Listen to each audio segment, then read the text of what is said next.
ഇന്നൊരു മീൻ പീരയുടെ റെസിപ്പി ആയിട്ടാണ് വന്നിരിക്കുന്നത് കേട്ടോ. നത്തോലി പീര നല്ല പച്ചമാങ്ങ ഇട്ട് പറ്റിച്ചെടുത്തൊരു നത്തോലി. എങ്ങനെയാണ് വളരെ പെട്ടെന്ന് ഈ ഒരു ടേസ്റ്റി ആയിട്ടുള്ള നത്തോലി പീര ഉണ്ടാക്കാൻ നമുക്കൊന്ന് നോക്കിയിട്ട് വന്നാലോ. അതിന് വേണ്ടിയിട്ട് ഞാൻ എന്താ ഒരു 300 ഗ്രാമോളം നത്തോലി എടുത്തിട്ടുണ്ട് കേട്ടോ. 1/2 കിലോഗ്രാമെന്ന് ക്ലീൻ ചെയ്തെടുത്തതിന് ശേഷം നമുക്കൊരു 300-350 ഗ്രാമാണ് ഉണ്ടാവുക. പിന്നെ ഒരു നാളികേരത്തിൻ്റെ 1/4 ഭാഗം ചെറുകീരത്തിൻ്റെ അത്യാവശ്യം നാളികേരം വേണം കേട്ടോ ഇതിന്. പിന്നെ അതാ ഒരു ചെറിയ പീസ് ഇഞ്ചി, 2-3 അല്ലി വെളുത്തുള്ളി, ഒരു 8-10 പച്ചമുളക്, എരിവിന് ആവശ്യത്തിന് പച്ചമുളക്, കുറച്ച് കരിവേപ്പിൻ്റെ ഇല, ഇത്രയും ചതച്ചെടുക്കാനുള്ളതാണ്. പിന്നെ അതാ ഒരു മീഡിയം സൈസിലുള്ളൊരു മാങ്ങ നീളത്തിൽ കട്ട് ചെയ്തെടുത്തത് കേട്ടോ.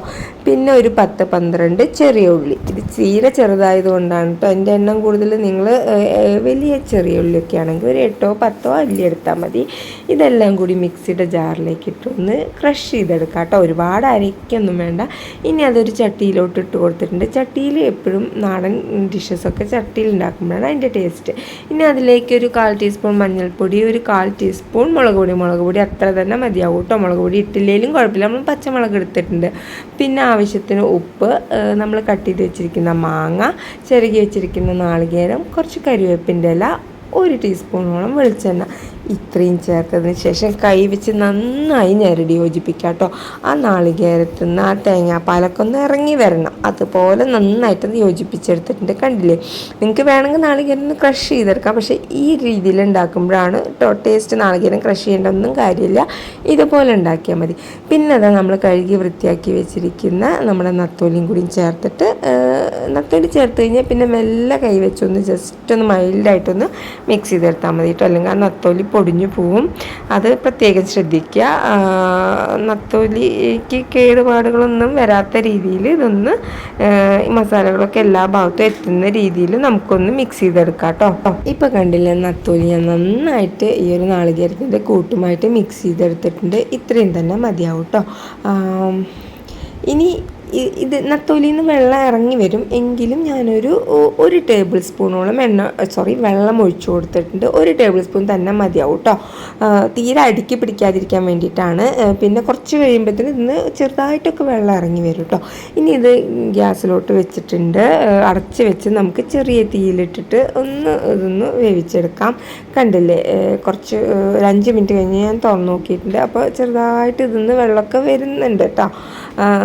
മാങ്ങയൊക്കെ ഒന്ന് ഉടഞ്ഞ് വന്നിട്ടുണ്ട്. അതായത് ഇത് ഓൾമോസ്റ്റ് ഇത് വെന്തിട്ടുണ്ട് കേട്ടോ. നത്തോലി ഒന്നും പൊടിഞ്ഞു പോകാത്ത രീതിയിൽ നമുക്കിതൊന്ന് ചെറുതായിട്ടൊന്ന് ഇളക്കി കൊടുക്കാം. നിങ്ങൾക്ക് ചട്ടി ചുറ്റിച്ചെടുത്താലും മതി കേട്ടോ. കണ്ടില്ലേ, അപ്പോൾ കാണാൻ വേണ്ടി പറ്റും. ഇതിന്നൊക്കെ വെള്ളം ഇറങ്ങി വരുന്നുണ്ട്. ഇനി മാങ്ങയ്ക്ക് പകരം നിങ്ങൾക്ക് കുടംപുളി ഇടാം, ഇരുമ്പമ്പുളി ഇടാം, കോൽപ്പുളി വേണമെങ്കിൽ അതും ഇടാം കേട്ടോ. പക്ഷേ ഏറ്റവും ടേസ്റ്റ് നമ്മുടെ മാങ്ങ ഇട്ട് വെക്കുമ്പോൾ തന്നെയാണ്. കുടംപുളി ഇട്ടിട്ടും തീർച്ചയായിട്ടും വെക്കാം കേട്ടോ. കുടംപുളി ഇട്ടിട്ടാണ് സാധാരണ എല്ലാവരും വെക്കാറ്. പക്ഷെ മാങ്ങയൊക്കെ ഇട്ട് വയ്ക്കുമ്പോൾ ഒരു പ്രത്യേക ടേസ്റ്റാണ്. ഇനി അത് വീണ്ടും അടച്ച് വെച്ചിട്ടുണ്ട്. വെള്ളം മുഴുവനായിട്ട് ഒരു 90% വറ്റി വരുന്നത് വരെ നമുക്കൊന്ന് വെയിറ്റ് ചെയ്യാം. ഫുള്ള് ഡ്രൈ ആക്കി എടുക്കണ്ട കേട്ടോ. ഒരു ചെറിയൊരു വെള്ളം നനവോട് കൂടിയിട്ട് വേണം, മീൻസ് ചെറിയൊരു വെള്ളമയത്തോട് കൂടിയിട്ട് വേണം നമുക്കിത് എടുക്കാനായിട്ട്. ഇപ്പോൾ കണ്ടില്ലേ, അത്യാവശ്യം വെള്ളം വറ്റി വന്നിട്ടുണ്ട്. എന്നാൽ ഒത്തിരി ഡ്രൈ ആയിട്ടില്ല കേട്ടോ. ഈ ഒരു സ്റ്റേജിൽ കണ്ടില്ലേ, മീനുകളൊന്നും പൊടിഞ്ഞു പോയില്ല. ഞാൻ ഇടയ്ക്ക് കണ്ടില്ലേ, നേരത്തെ സ്പൂൺ വെച്ചിട്ട് ഇളക്കി കൊടുത്തിട്ടൊക്കെ ഉണ്ടായിരുന്നു. വളരെ മൈൽഡായിട്ടാണ് കേട്ടോ. അതുകൊണ്ട് തന്നെ നമ്മുടെ നത്തോലി ഒന്നും പൊടിഞ്ഞു പോയിട്ടൊന്നുമില്ല. നത്തോലി എന്ന് പറഞ്ഞാൽ ഒരു ആവി കൊള്ളുമ്പോഴത്തേനും വേവുന്ന ഒരു സാധനമാണ് അല്ലേ. പക്ഷെ നമ്മൾ സൂക്ഷിച്ച് കഴിഞ്ഞാൽ അത് ഉടഞ്ഞു പോകാണ്ട് തന്നെ നല്ല പെർഫെക്റ്റ് ആയിട്ട് കിട്ടും. ഫ്ലെയിം ഓഫ് ചെയ്തിട്ടുണ്ട് കേട്ടോ.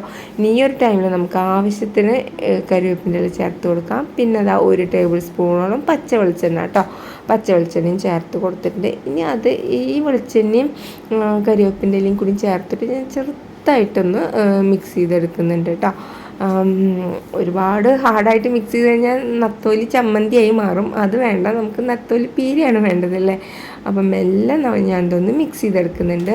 എൻ്റെ നത്തോലി അങ്ങനെ പൊടിഞ്ഞു പോയിട്ടൊന്നുമില്ല കേട്ടോ. നല്ല പെർഫെക്റ്റ് ആയിട്ട് തന്നെ കിട്ടിയിട്ടുണ്ടായിരുന്നു. കണ്ടില്ല, മിക്സ് ചെയ്തെടുത്തിട്ട് ഇനി ഇതിങ്ങനെ തന്നെ ഒരു 5 മിനിറ്റോളം അങ്ങനെ അടച്ച് വെക്കുന്നുണ്ട്. ആ വെളിച്ചെണ്ണൻ്റെ ഒക്കെ സ്മെല്ല് ഇറങ്ങാൻ വേണ്ടിയിട്ടാണ്. 5 മിനിറ്റ് കഴിഞ്ഞ് നമുക്ക് ഓപ്പൺ ചെയ്യും. ഇനി നമുക്കിത് സെർവ് ചെയ്യാവുന്നതാണ്. കണ്ടില്ലേ, അപ്പോൾ വളരെ എളുപ്പത്തിൽ തയ്യാറാക്കാൻ പറ്റിയിട്ടുള്ള മാങ്ങ വെച്ചിട്ടുള്ള നത്തോലി പീര റെഡി ആയിട്ടുണ്ട് കേട്ടോ. ഇത് നമുക്ക് ചെറിയ മത്തിയൊക്കെ കിട്ടുന്ന സമയത്ത് ചെയ്യാവുന്നത് തന്നെയാണ്. കുടംപുളി ഇട്ട് വെച്ചിട്ടും കോൽപ്പുളി ഇട്ട് വെച്ചിട്ടും ഒക്കെ ഇത് തയ്യാറാക്കാം. പക്ഷേ ഏറ്റവും ടേസ്റ്റ് മാങ്ങ ഇട്ട് വയ്ക്കുമ്പോൾ തന്നെയാണ് കേട്ടോ. അപ്പോൾ അതാ ഈ ഒരു ഫിഷ് പീര എല്ലാവരും ട്രൈ ചെയ്ത് നോക്കുക. തീർച്ചയായിട്ടും എല്ലാവർക്കും ഇഷ്ടപ്പെടും കേട്ടോ. അപ്പോൾ വീണ്ടും ഒരു അടിപൊളി റെസിപ്പി ആയിട്ട് കാണുന്നത് വരെ bye bye. Thanks for watching.